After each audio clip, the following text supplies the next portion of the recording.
YouTube, the YouTube camera has a view of my dogs doing whatever they're doing in the background. Oh, good. Okay, now they're gonna bark. Amazing. Hey, Guinness, stop. Okay, sorry, y'all. Hopefully that's the last of the dogs barking we're gonna have here today.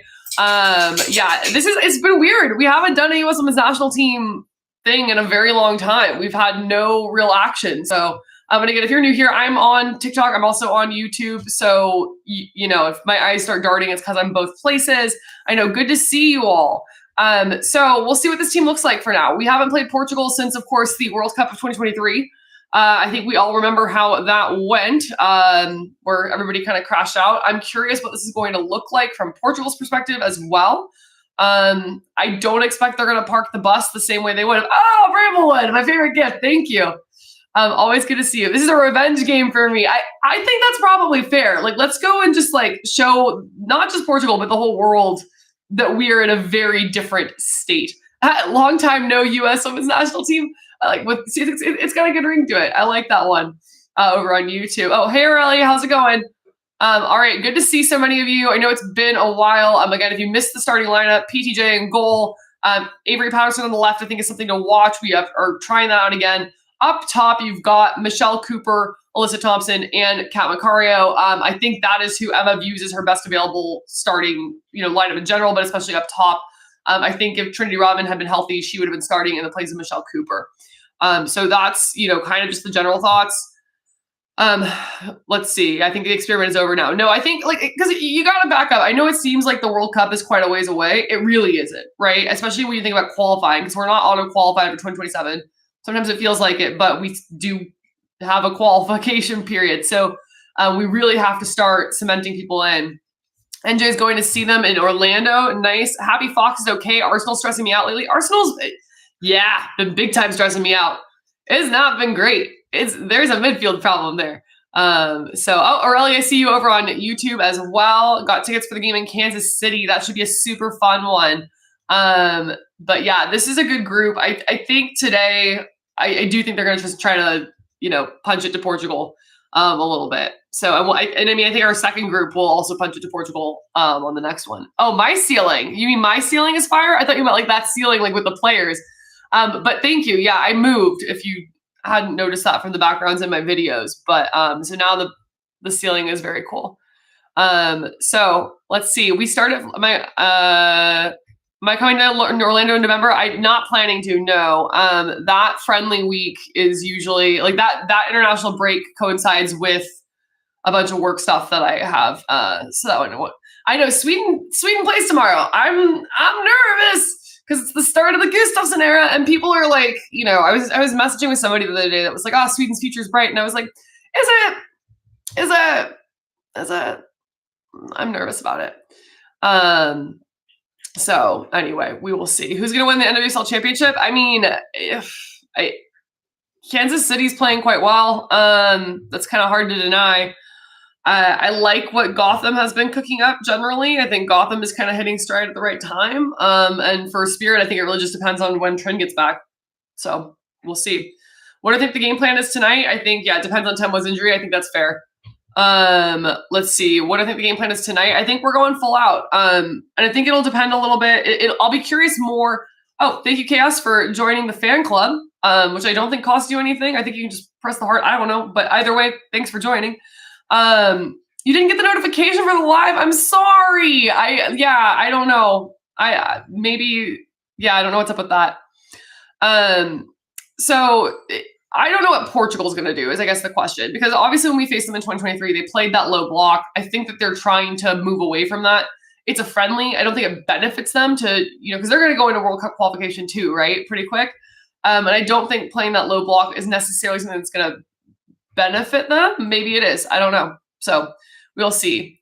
Is Corbin out for the World Cup? I think so. Yeah, I do. So I don't think that's happening at this point, because not even making the U23 roster was a showing. And I do think if you're talking about the 10, where I do think she plays the best, with Gia Corley coming into the pool now, I think Gia displaces her too. So too many good ones. Where are Patterson and Fox playing? Out on the outside, and Fox will play the right, and Patterson will play the left. Unless maybe Emma's like, fuck it, let's just see what Emily Fox can do on the left. I mean, you could do that, but she's also the best right back in the world. So I don't know why you wouldn't. I was scared when she was playing well at Lyon. She was going to get called in. I think we were all scared. But, like, look, she's playing well at Lyon, but there's so many. She's playing well at the 10. She's not playing well in the 6-8. And that's really where you have a better shot of making this roster right now. If you aspire to make this roster, the 6-8 or left back, like really any outside back, like that's a good spot to be in if you're just trying to get in the roster. Excited about Corley coming into the mix. I am too. And somebody asked me, somebody in my DMs was asking me like if I thought that the change was a good idea and if she had a shot even at breaking in. And like, folks, she wouldn't have made that change without having conversations. So clearly the program likes her, or she would not have made this switch. Is Patterson the answer to our starting left back situation? I don't think so.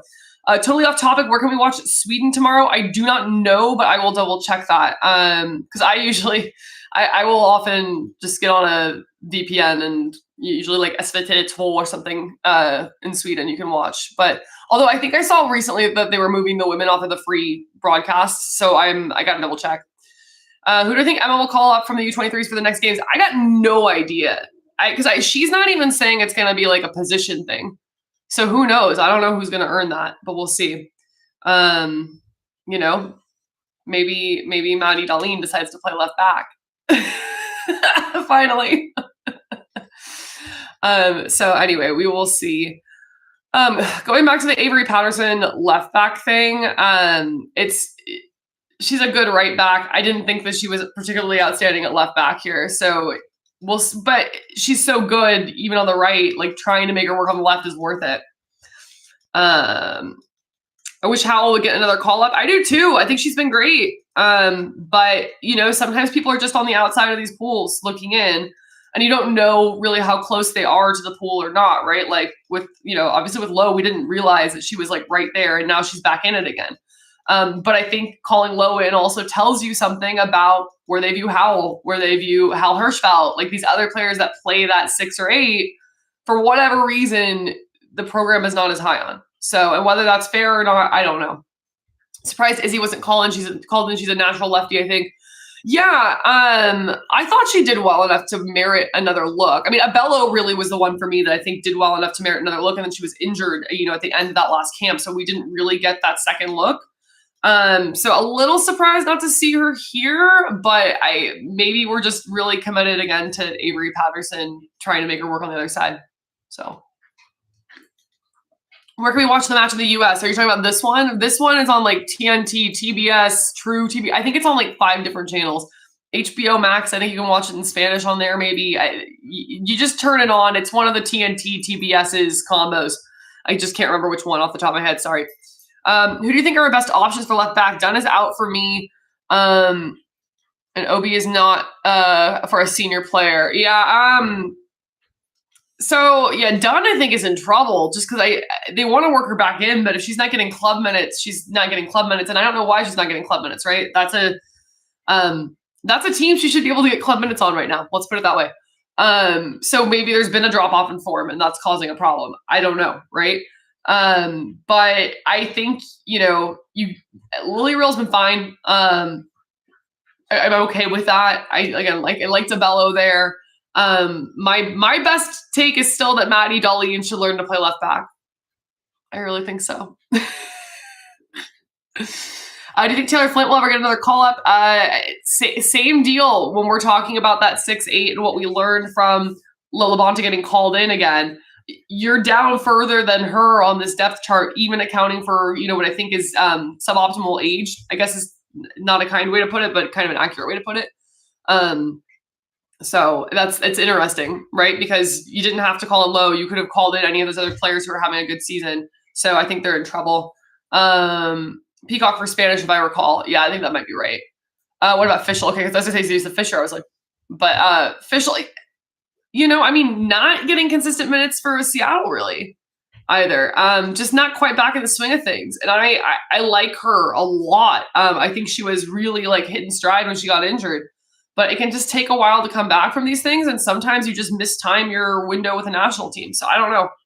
I don't think 2027 is going to happen for her, just unless she really comes on strong. So we will see. Why is Emily Sams there? I don't know, Christian. I don't know. I don't know why Emily Sams is there. I genuinely don't understand. It is the biggest mystery about the U.S. Women's National Team pool for me right now is why the hell we keep calling it Emily Sams and then we just don't play her. Like, seriously, if she gets more than 45 minutes across these three friendlies, I will be shocked. I will be shocked. Because we just call her there. Like, is she just a vibe? Is she blackmailing people? I don't know. But it's bizarre to me.